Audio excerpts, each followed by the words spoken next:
Les Bouches, Les Bébés. Hello, Roxette. Hello. Welcome back to Bush Babies, episode 7. Yes, I love your hat.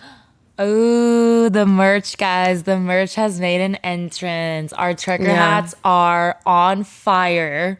Yeah. Okay, you guys actually need to check them out because they're the cutest things I have ever put on my head. Yeah. And Rachel designed them. I was in Europe and Rachel literally fully designed these and they look amazing. They're like green trucker hats. One of them has little cherub Rox and one of them has little cherub Rachel.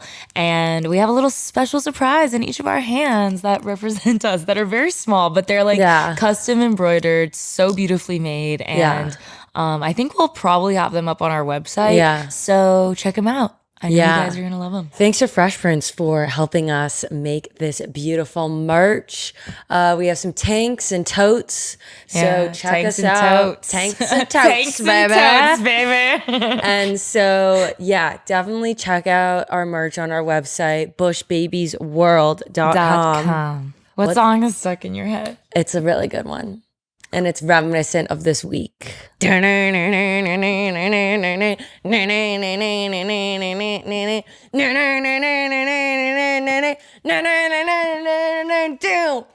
stop, I'm addicted to the shindig. I said we're gonna win big. But I get to Flea. Love Flea. What song's stuck in your head? This one is one that I'm not gonna lie, over the past like 15 years of my life, this has been stuck in my head more than any other song in the history of my life. And I don't really know why, but it always gets stuck in my head. Like there was this one point in time where I'm not even joking, for like a full year, this was the only song that was stuck in my head. I'm really so building you're addicted to this song. No, but that's the weird thing is like I never remember ever listening to this song. This song is actually a very popular theme song to like a popular show back in the day when I was a teenager, and I never watched that show. And like I have no connection with this song, but it always gets stuck in my head, and it's I don't wanna be anything that I've been what I've been lately. And I'll be someone. I don't even know the lyrics, and it always gets stuck in my head. I thought it was like thing. It's another. Are we doing carpool karaoke? This is kind of like Bush Baby karaoke. So what are we talking about today, Rox? We are talking about male confidence and the age gap. All right, y'all, male confidence. We're going to cover a couple things today. So, the question of the confidence gap is a big one that I think a lot of people ask in society today. So I just want to cover a couple studies first just to talk about how this age gap is real. And there are hundreds. Like I literally scoured through so many published papers from the top universities in the world, all running some type of study to talk about male confidence and self-promotion being drastically different between men and women. Yeah. Just as an example, the National Bureau of Economic Research published a working paper, and women consistently rated their performance on a test lower than men did. Men on average gave themselves a 61 out of 100, while women gave themselves 46 out of 100. And they scored the same on average. And even when told that an employer would use their self-evaluation to decide whether to hire them or what to pay them, women still self-promoted less than men.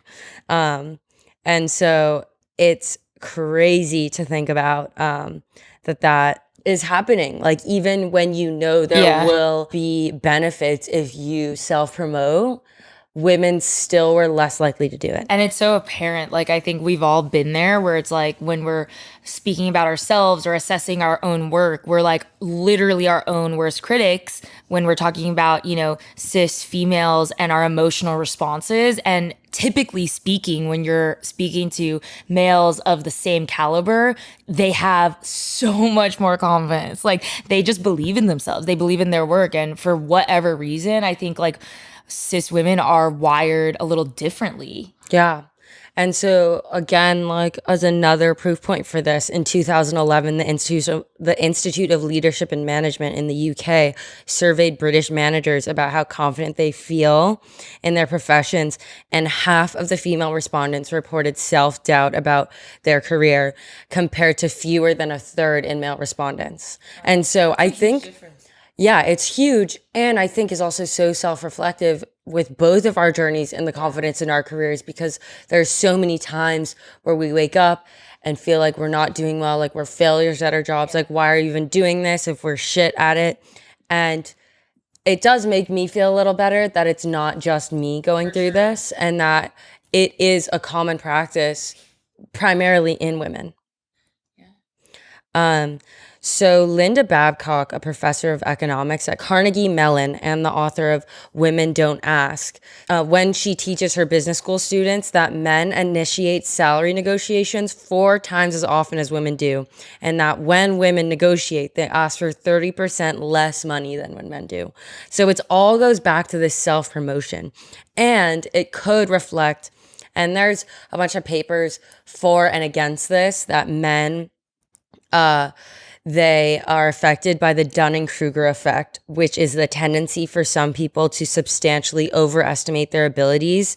And the less competent people are, the more they overestimate their abilities, because the less you know, the more you don't know what you don't even know. So then you have this false sense of confidence that you know everything when you actually know less. So essentially, the less you know, the more likely you are to think you know everything, because the plethora of knowledge is so much smaller than like. And whatever. there's a whole topic about this where they talk about it when I was starting in the corporate world, where it's this hill. So first you start out confident, and then you realize how much there's to know and how little you know, and then you dip in confidence in your career, and then you slowly start working up because you slowly start learning that stuff. So in your, first couple weeks of work, you're like, oh shit, I have so much to learn. I don't know fucking anything. Like, what am I doing here? Why am I hired?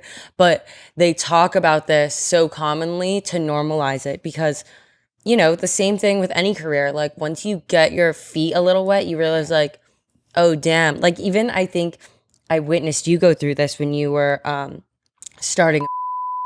It was like, you were doing your drawings, so confident. You were like, I'm going to fucking do this. And then once you started working with all their operations people, it was like, oh, wow, this is a whole beast that I need to learn about. Definitely. But then you slowly started building up your confidence again as you started buying books, getting involved, networking with people you know. And then you like slowly grew the hill, which is the real knowledge state. Definitely. Yeah.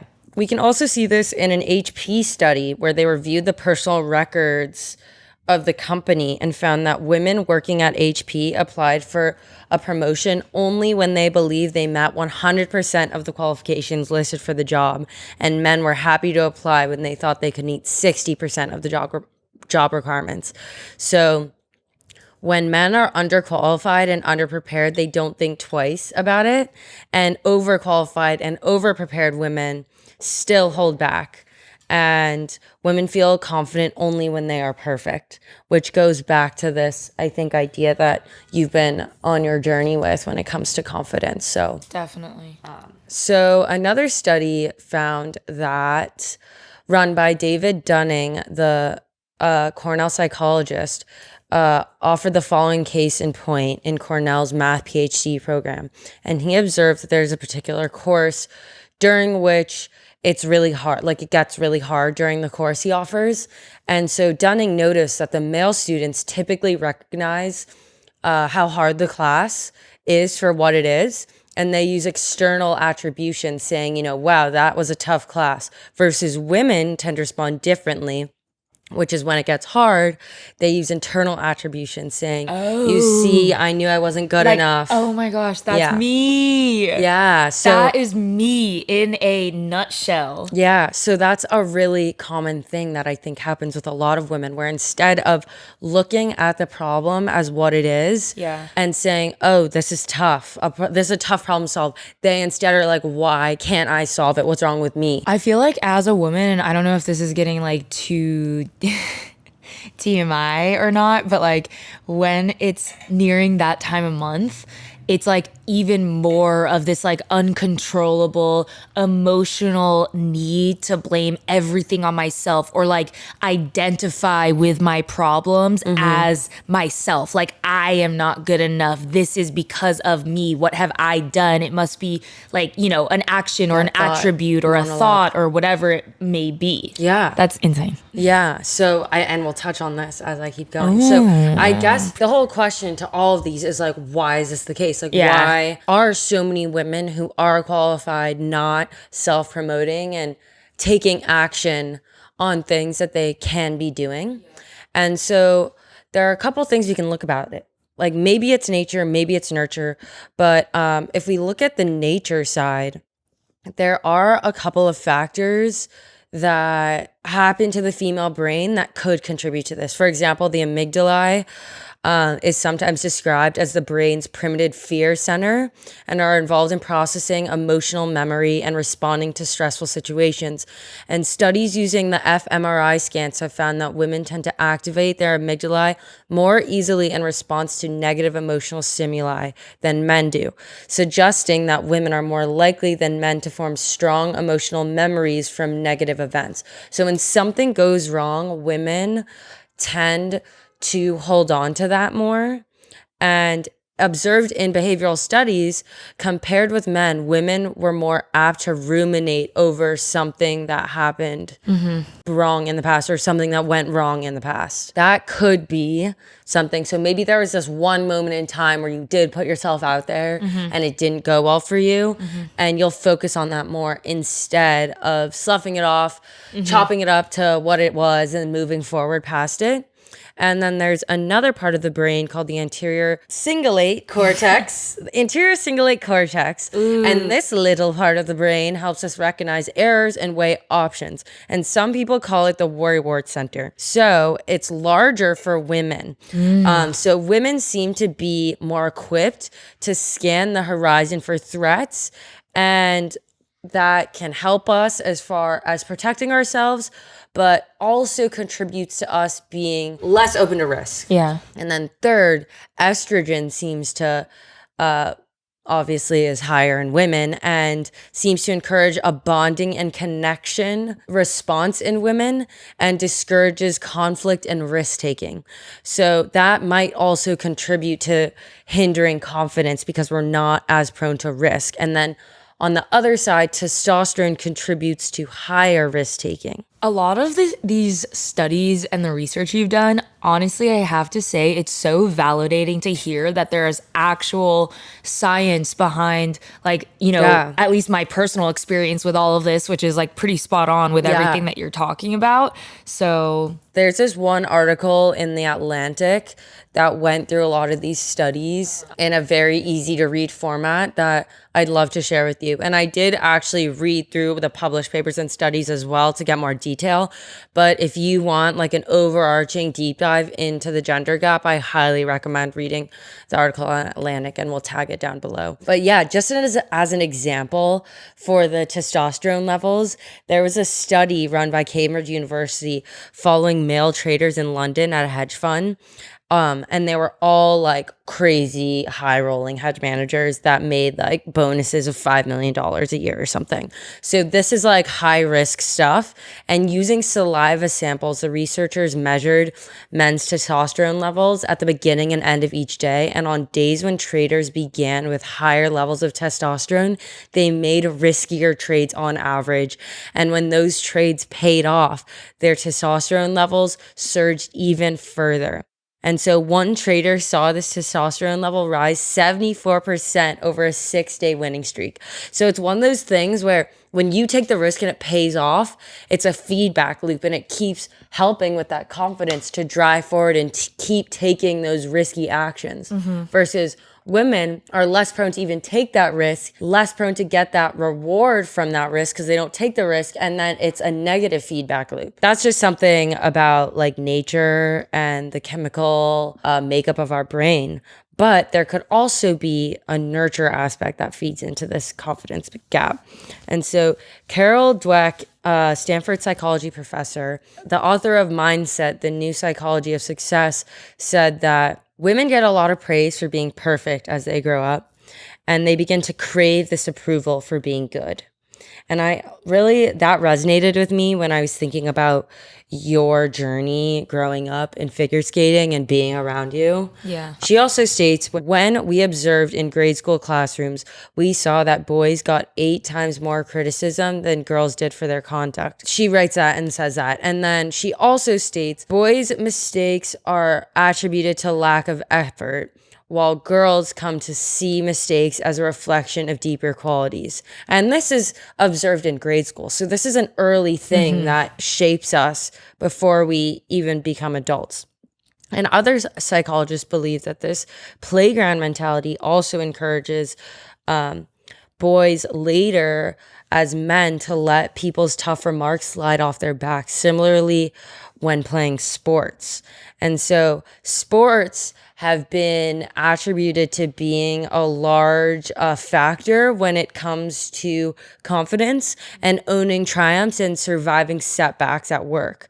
So this is something that I thought was very interesting. In 1972, Title IX made it illegal for public schools to spend more money on boys' athletics than girls. But despite that, the CDC reports that girls are 6 times more likely to drop out of sports teams, and that's the steepest decline in participation during adolescence. Sports play a huge role in that lesson as you're growing up to keep going. Yeah, keep going even when times get tough, even when you're losing and on a losing streak, and to push through and persevere.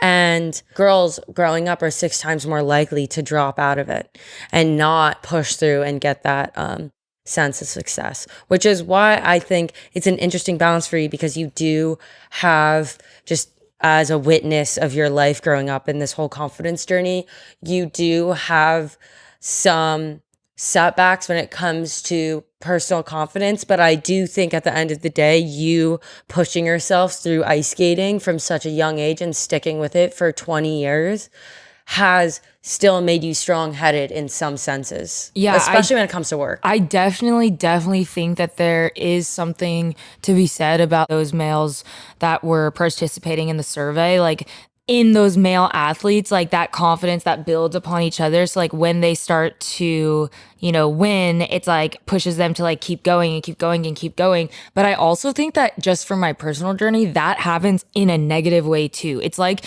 your neuro waves like get used to one or the other and then want to just continue repeating the thoughts over and over again. So I feel like there's been times in my life, like I agree with you, like I am definitely still very much a fighter. And at the end of the day, like I do come up stronger than before in a lot of situations. But I think I've gotten caught in those negative, like addictive patterns. Yeah.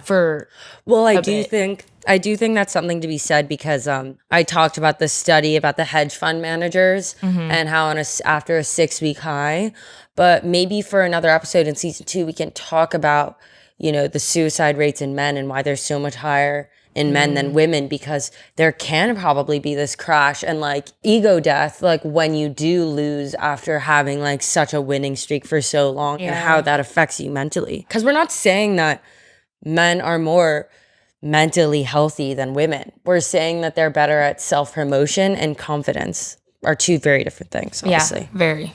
I found it very surprising, or not surprising. I wasn't surprised, but it made a lot of sense to me that boys, when they're playing sports and on the playground and roughhouse and are messing with each other, that builds more resilience than girls growing up. Yeah, and even in the way that like when you think back to how girls typically were treating each other, when we were growing up versus how like, all the guy crew were treating each other. Yeah. It's like a completely different thing. And I don't typically talk to my girlfriends the way that like my brother talks to his friends. You know what I mean? Like it's a totally different relationship almost. And maybe that does play into how our confidence, because like with a lot of our friends growing up, I feel like we were like almost on tiptoes, like not wanting to upset people, not wanting to like make drama, whereas guys are almost like audaciously just like going at each other in a joking way a lot of times that gives them this thicker skin. Yeah, no, it really does. Like if you are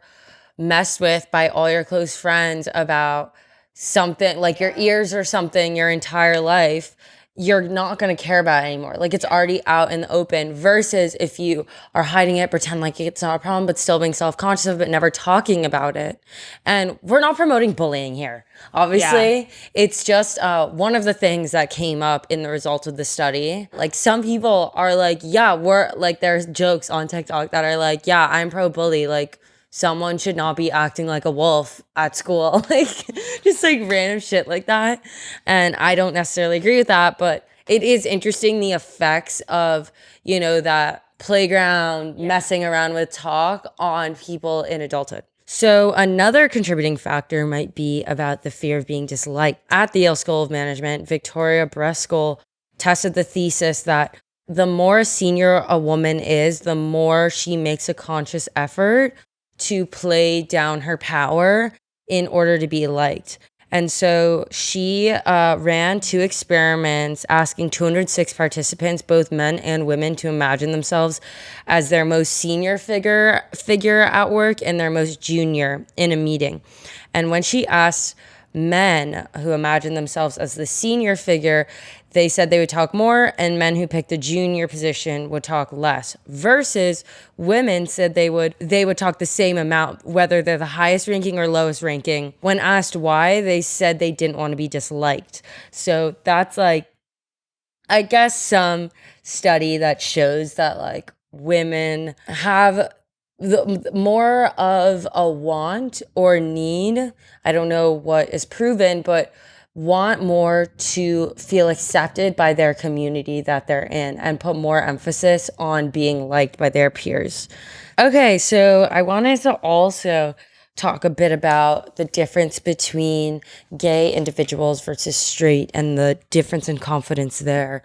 And so in 2013, there was a study by 5 psych and behavioral science professors called The Relationship of Sex and Sexual Orientation to Self-Esteem, Body Shape Satisfaction, and Eating Disorder Symptomology.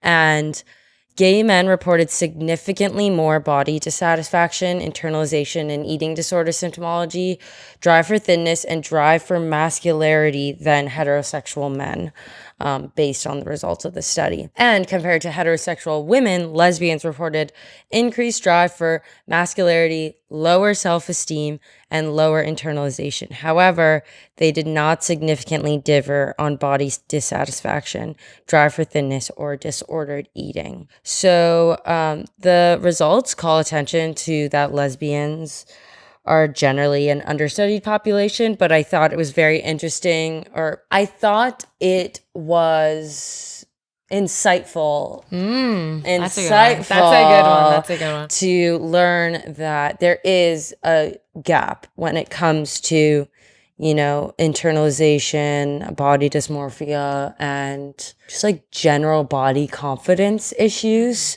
between gay men and straight men. So when we're looking at race, I was reading a study by Amber J. Johnson from CSU Long Beach called Examining Associations Between Racism, Internalized Shame, and Self-Esteem Among African Americans.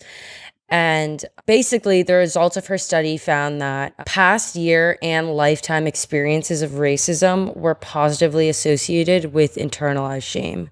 And that is respectively 36% for past year and 63% for lifetime experiences of racism were positively associated with internalized shame. Obviously, I'm assuming that any Black person has a lifetime experience of racism and not just within the past year. So there is a strong correlation with self-esteem and racist encounters. And there's definitely a lot more that I think we can dive in when we're talking about like race and sexuality and that affecting confidence. And maybe we should do a deeper episode on those areas specifically. Overall, none of the research I did was very surprising at all. I just thought that it was great to shed light on the fact that it isn't uncommon to feel these things. It's actually the norm for women, people of color, and people of non-het sexuality to experience these issues with confidence and self-esteem. So for me, it was just validating. Right. It's not surprising at all, but like you said, it's validating to see that there's like actual research that supports like my emotional roller coasters that I feel with these topics. Like it's just kind of like, oh, okay, I'm not, there's nothing wrong with me and there's nothing wrong with any of us. It's just, in our actually literally in our bodies and brains to be scientifically wired to take things in a different way. So yeah, definitely. And I also do want to note most of history, small differences in male versus female brains have been used against women in order to put them down. And I'm not trying to highlight the differences in a negative way. If you have an MRI scan of a male brain versus female, for the most part, you can't even tell the gender of the brain based on just the MRI scan.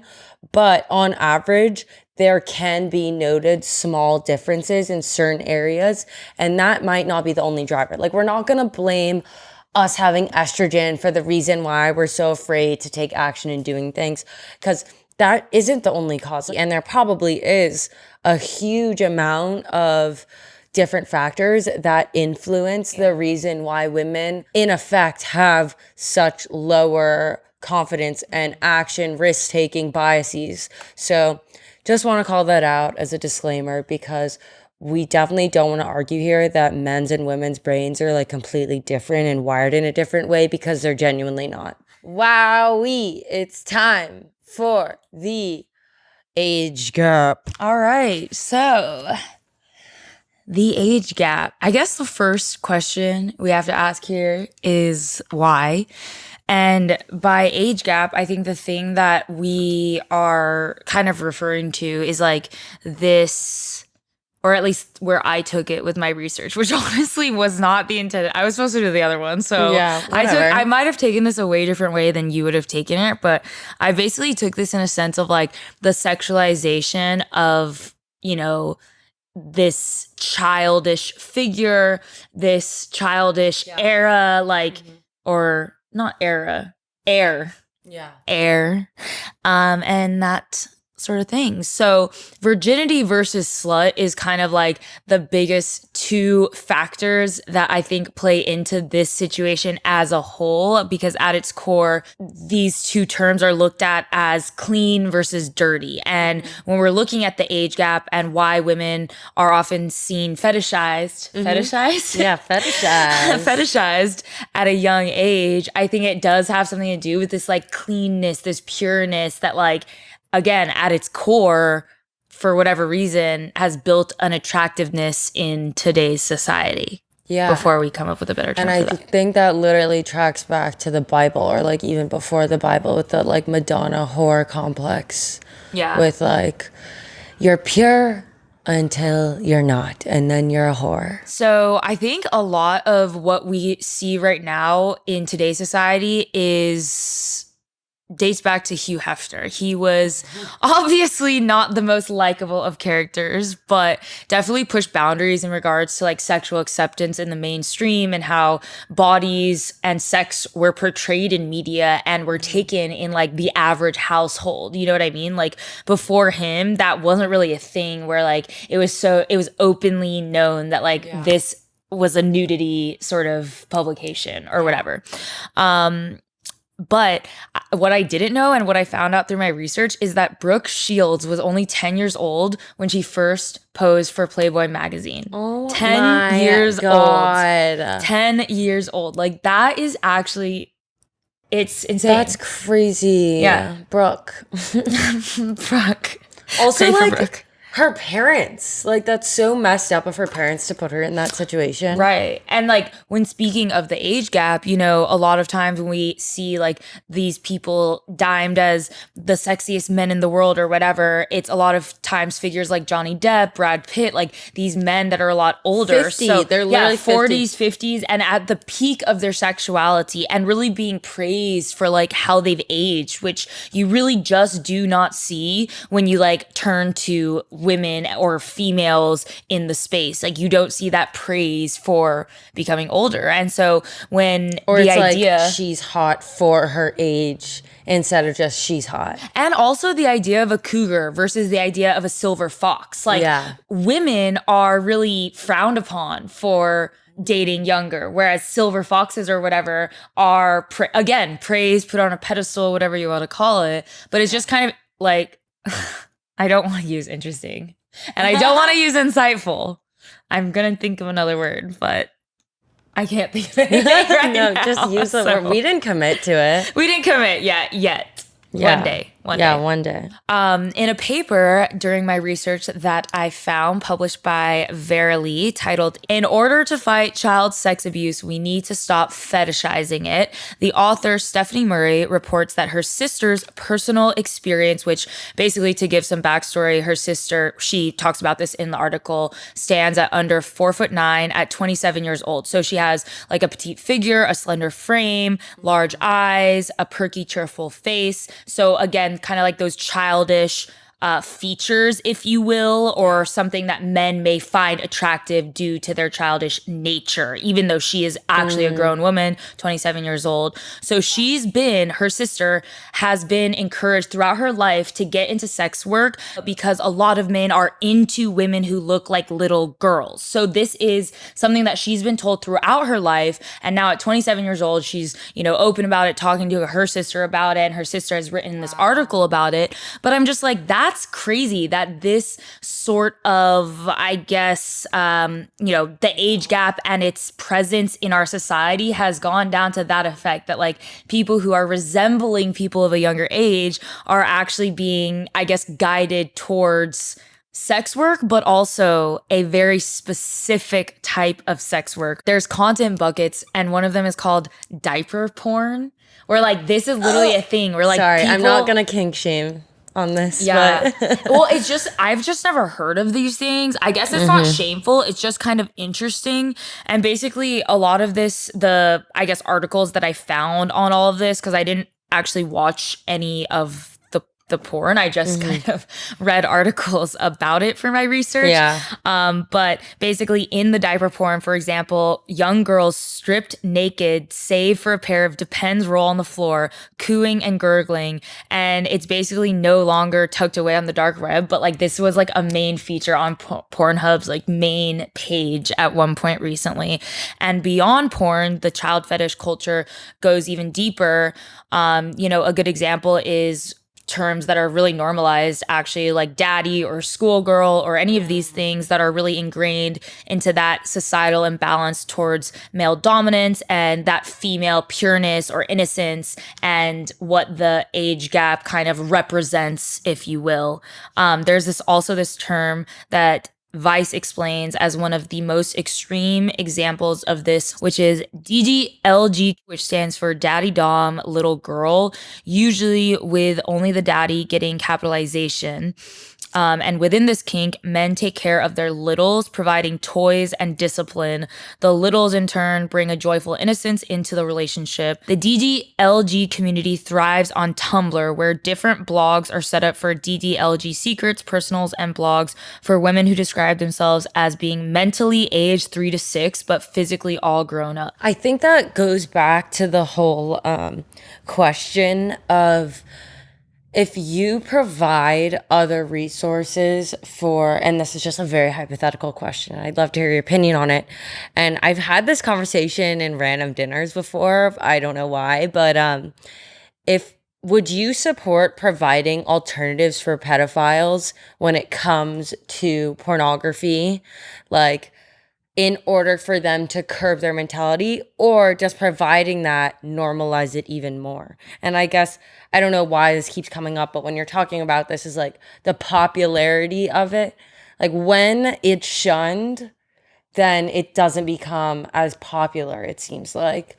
But once it's accepted that that's going to happen, then it's literally on the front page of Pornhub and like allows people who may not have even gone down this path get involved in it. So I don't really know what the answer is, but I'd like to hear your opinion based on your research.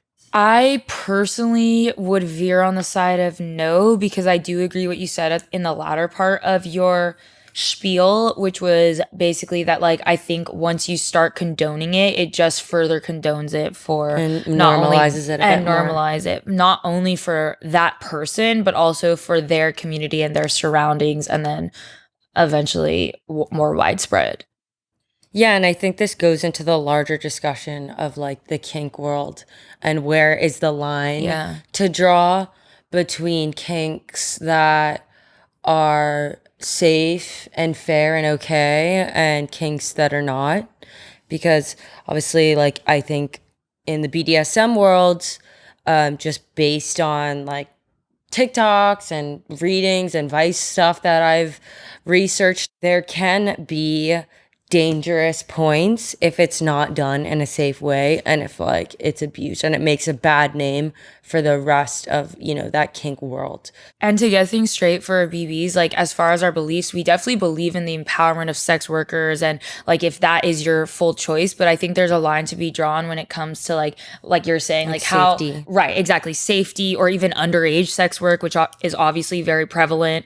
Even speaking on like the Brooke Shields 10 years old posing for Playboy, like that's just mind-boggling almost. So I think that's the line to be drawn, is like, is there consent, and are they of age, and is it a safe space for that person? Oh, The hat's back on. I forgot to wear my hat. Back on, baby. Guys, I forgot to wear my hat. I'm sorry. Anyways, getting back to the research. All of this is definitely not taking into account, like all of what I've said so far is not really taking into account how the age gap and its reflection in media affects our personal ideas of self-worth, you know, youth, resilience, and as it's depicted time and time again that this like younger is better, younger is better, and you know that we need thicker hair and better skin and blah blah blah. And I think that again, I'm 28 years old and I'm like, it's kind of a daily thought even that like in media, I'm getting too old, which like in the grand scheme of things, that should not really play into it, because with age comes wisdom and with age comes experience. But I think because of just how we see media portraying this age gap and portraying men as having so much, again, confidence, so much sexiness at age 50. But do you ever see a woman of like that same age, you know, put in those same categories? I don't very often, maybe sometimes, but not as often as you see for our male counterparts. So I think even when men start going gray, it's like a very different feeling than when a woman starts going gray. Yeah, no, I totally agree. I wanted to talk a little bit more about like the situation of like daddy and like that whole topic of choice. Yeah. But basically, I think that these norms are so ingrained into the way that I think about things or talk about things that like I'm not going to sit here and say that you can't use that word, or like you shouldn't use that word or whatever, or refer to your partner as whatever you want, because at the end of the day, like that's each individual's own decision. But it does kind of come back to what you were saying with like, when does it start to condone the behavior that then makes like male counterparts feel like they have the ability to fetishize women at a younger age? I don't know. I think daddy is like one of the most common phrases. So I think it'd be tough to like outlaw or restrict it from use. But it does go back to that same question of like, where do we draw the line? Even with like, and this is diverging a bit from like the age gap topic that we're on, but like even words like bitch, for example, I was doing some research on for a different episode that we're going to be doing, and it was on like women's empowerment. It was literally about how using the word bitch even in a joking term with your girlfriends is putting across this like underlying opinion or thought process that women are beneath men, basically. No, I totally agree with that. And I think as we've done more research about that term, I'm definitely not as inclined to use it. But I've read arguments about how just like the term slut, people are trying to reclaim it and use it for, like, damn bitch, like, look at you, like, as in a way to promote other women. I was really interested in learning your research and like genuinely learned so much. So thanks for doing that. Yeah, I learned so much from you too. What's your hot take? The hot takes, you just say a hot take on life.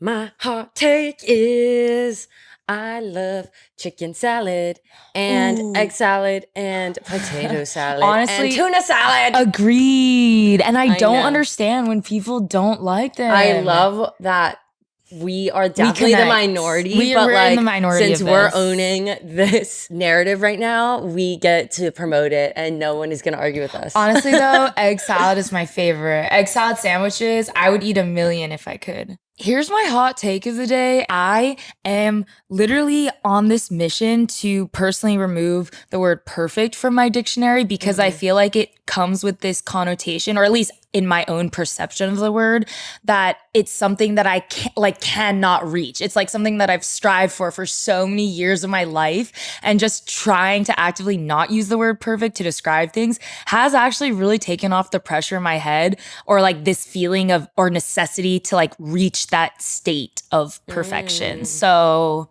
hot take of the day, let's remove perfect from the dictionary. No, I like that. I made a TikTok for it. Go check it out. Yeah, no, I love it. Well, yeah, I think that's it for this episode, and we'll see you guys next week. Thanks, everyone.